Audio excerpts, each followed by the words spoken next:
Bismillahirrahmanirrahim. Hello, my dear students. This is the fifth practical of animal product technology, subject 621. And this is about the knife body parts and types.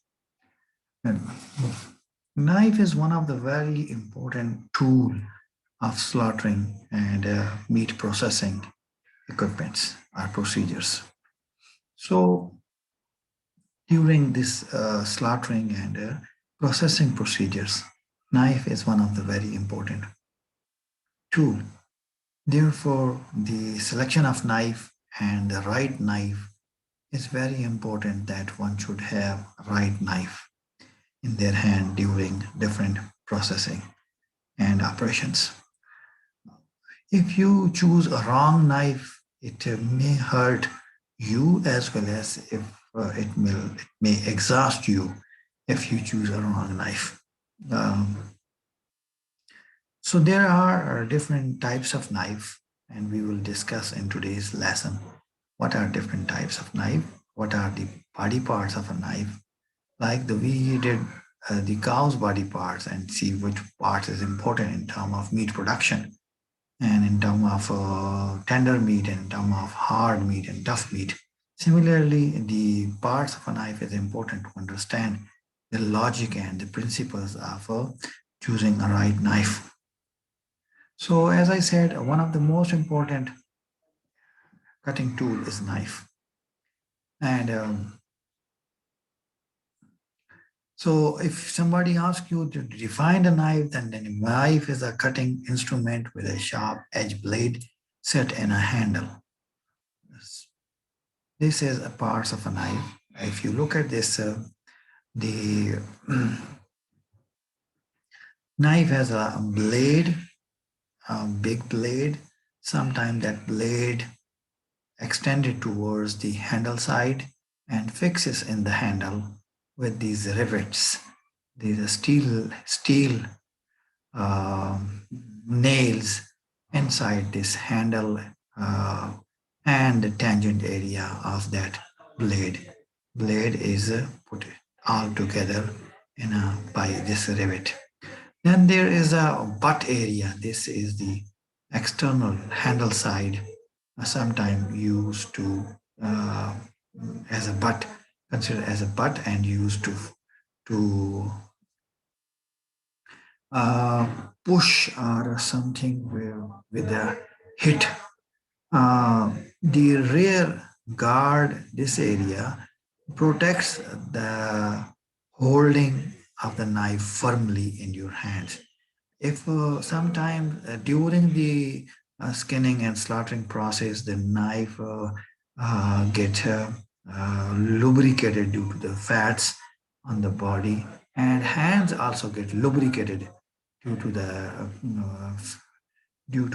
fats on the on an animal carcass body, and that's handle is also lubricated. And if they say there is no guard here, sometimes the knife may slip it and may injure the feet and other organ.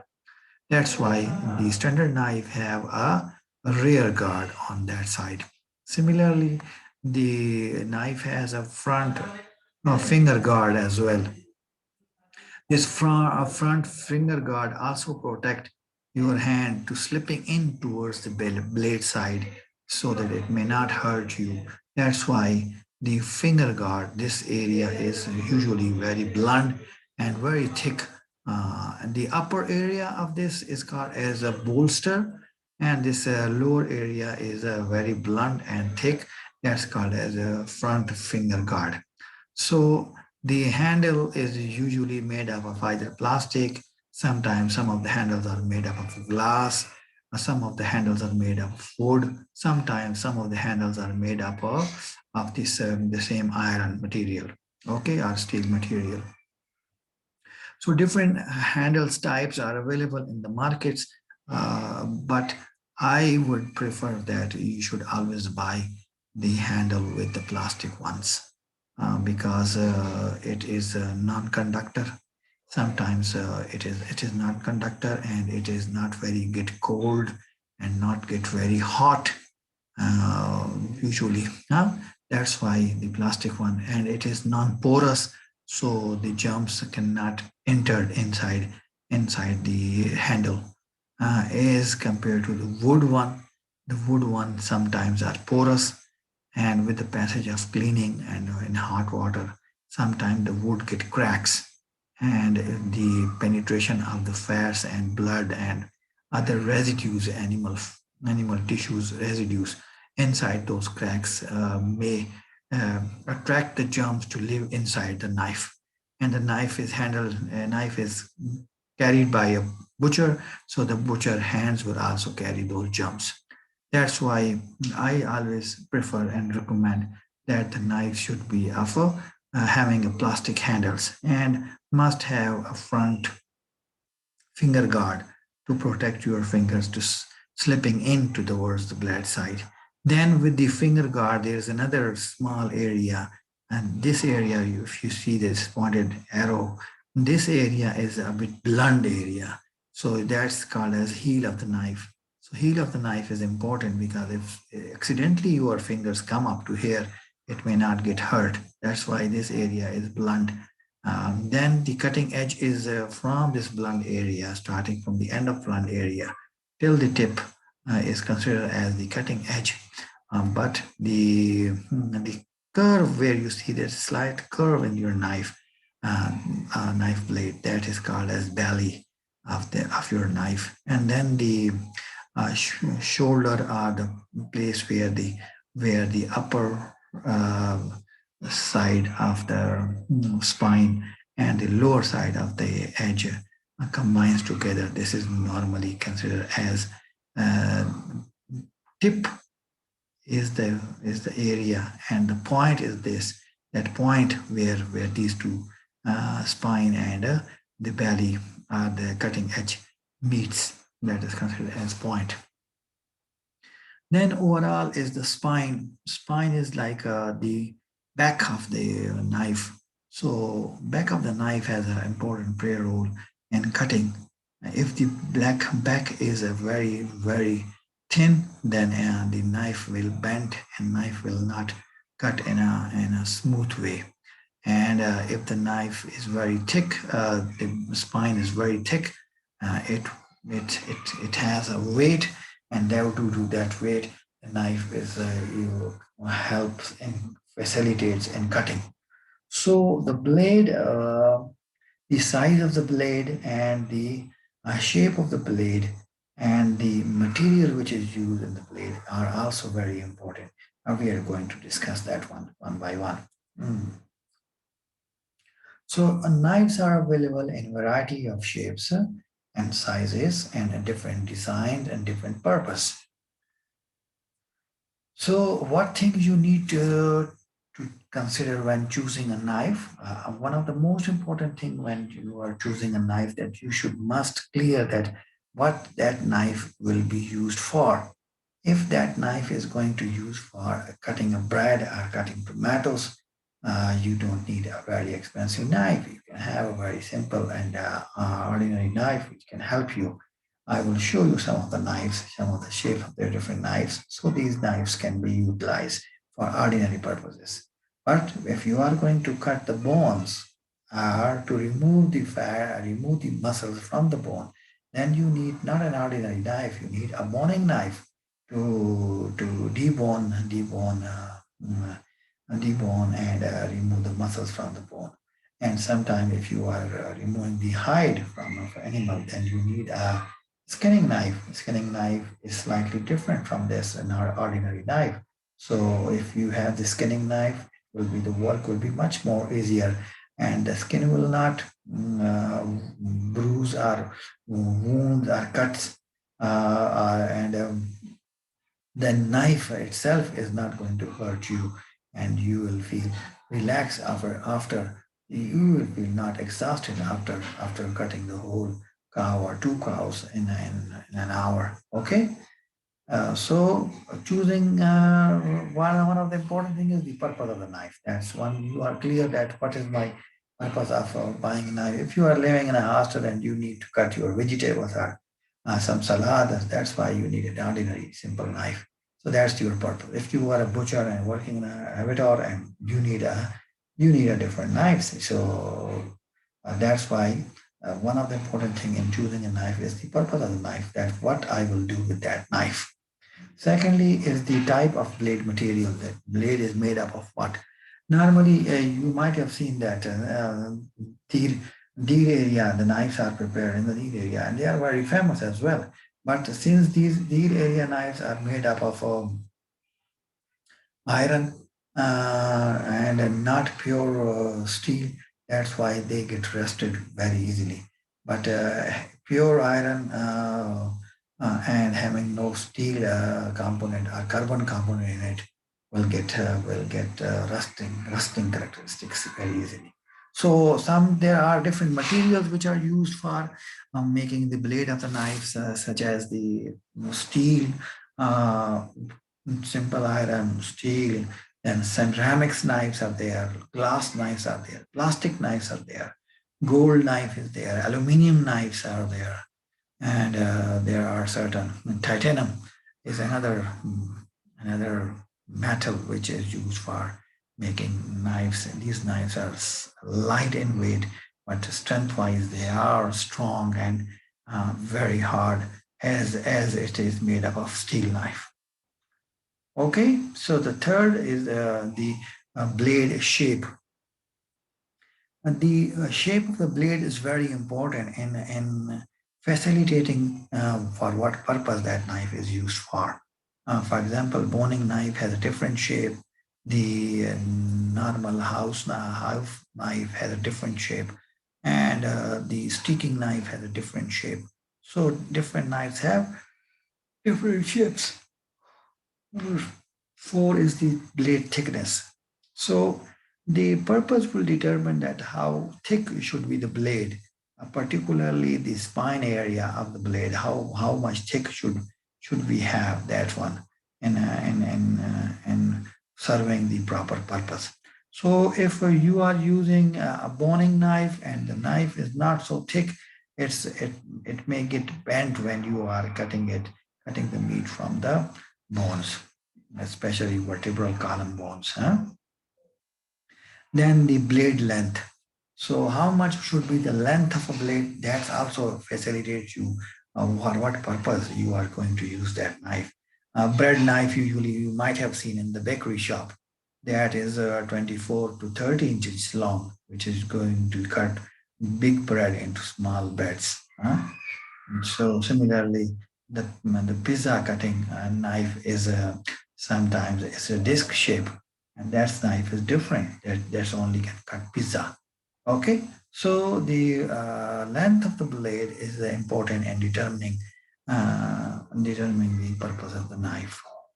Then the type of handle material. As I said, handle material may be plastic, maybe wooden made, maybe glass, maybe metal. So it depends upon that for what purpose you are going to use it.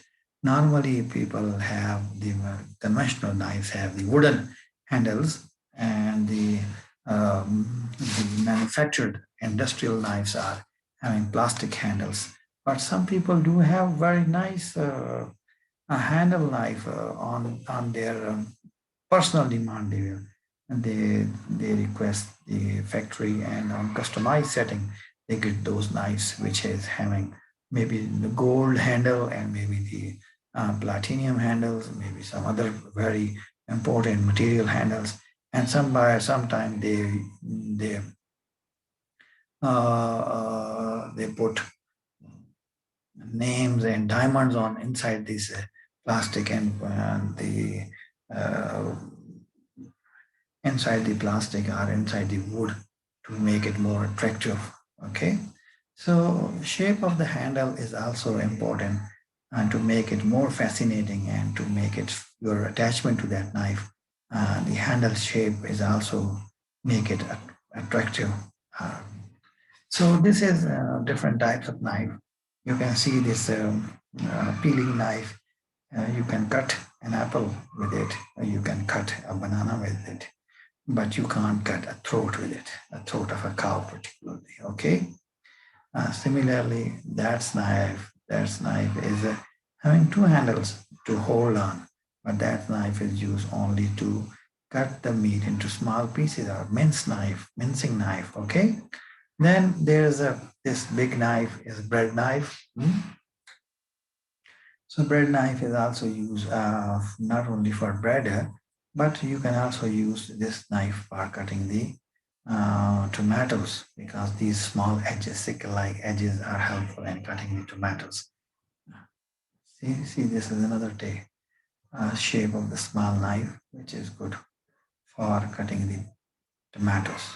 Okay, so working knife is normally an 8 to 10 inches knife with the general purpose, and that may be used for cutting meats as well as cutting the vegetables in the kitchen. So usually your blade is thick and wide. You can see this is a photograph of normally work knife, and this is a boning knife. You see the boning knife is very thick spine. This area is very thick, so that it cannot be bent when you put force on it. It go penetrate inside, but it cannot be bent. You see the blade is not very broad. It's very narrow on this side, pointed and narrow on this side, which facilitate easily detaching muscles from the bones. Okay, so a short bladed knife, 6 to 8 inches in length, thickness of the blade of which is determined by its flexibility. And this knife is used in breaking up procedures and removal of small and large bones and trimming of the primal and retail cuts. So this knife is designed to follow the curve of a bone.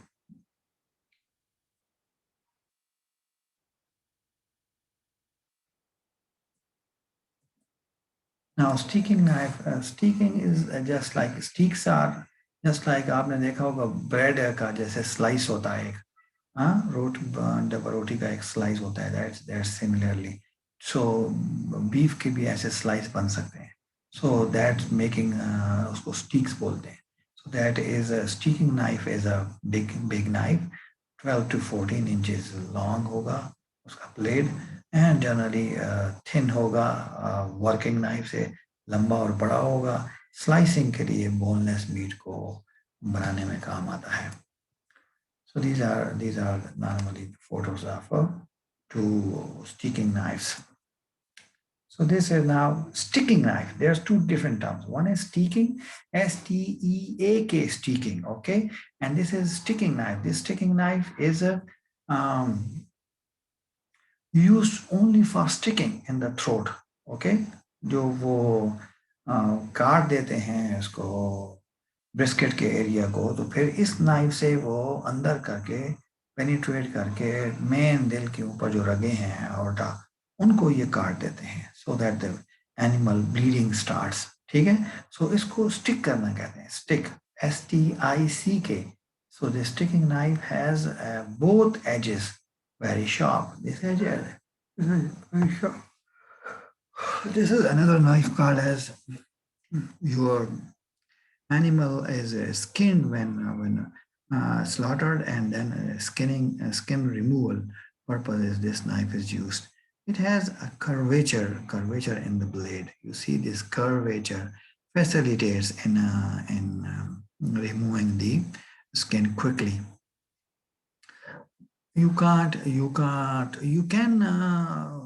dehide or remove the skin with the ordinary house working knife, but that may cut the hide and may cut your finger as well and may tire you more.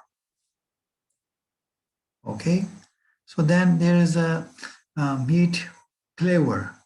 A meat cleaver is another instrument जिसे हम टोका कहते हैं, हाँ, और is a heavy cutting device with a broad blade used to split carcass of the lamb and pork, goat and ram, and it is also used to cut bones when it is not safe or not convenient to use a bent saw. Bent saw is a electric saw which is used for cutting of the carcass or splitting of the carcass into two. When it is not convenient to cut this bent saw, then it is used for cutting of the vertebral columns of the by this cleaver. So that is also a type of knife. Okay. Other tools in relating meat. Other tools, there are certain other tools are also used. We will continue this one. That what other tools are used. For example, is the meat hand saw. Meat hand saw is that is a cutting device with serrated edges, blade used in all breakup procedures and on bone when the final cut surface is required. Normally जब टोका आप इस्तेमाल करते हैं ना, टोके से आपकी जो हड्डियां हैं उसका चूरा चूरा हो जाता है, and some of the bones get very sharp edges, and those sharp edges may get inside the meat and remain there unless it is cooked. And when somebody try to bite that meat, it may hurt the upper jaw or the lower jaw by this sharp piece of bone. So sometimes the cases are reported in the hospital that a man had a severe injury from the sharp bone edge in the internal jaws. Okay, कभी कभी हो जाता है ऐसा, इसलिए हम कभी ज़रूरी समझते हैं हमारे पास ये मैनुअल सा होता है, हम हाथ से ही जो मोटी हड्डी है और हम उसको इस तरह काट लेते हैं, इससे काटते हैं, इस काटने से वो हड्डी बिल्कुल पूरा होकर निकल जाती है और बड़ा स्मूथ कट निकलता है उसका. Okay, so always remember that all hand tools must be washed and dried, and if necessary sharpened at the end of the day work. Thank you very much, gentlemen. If there are any questions, I will be willing to answer all your questions. You can WhatsApp me your questions on my WhatsApp meet group, and I will be able to answer all your queries and questions whenever I see it. Okay. Thank you very much, gentlemen.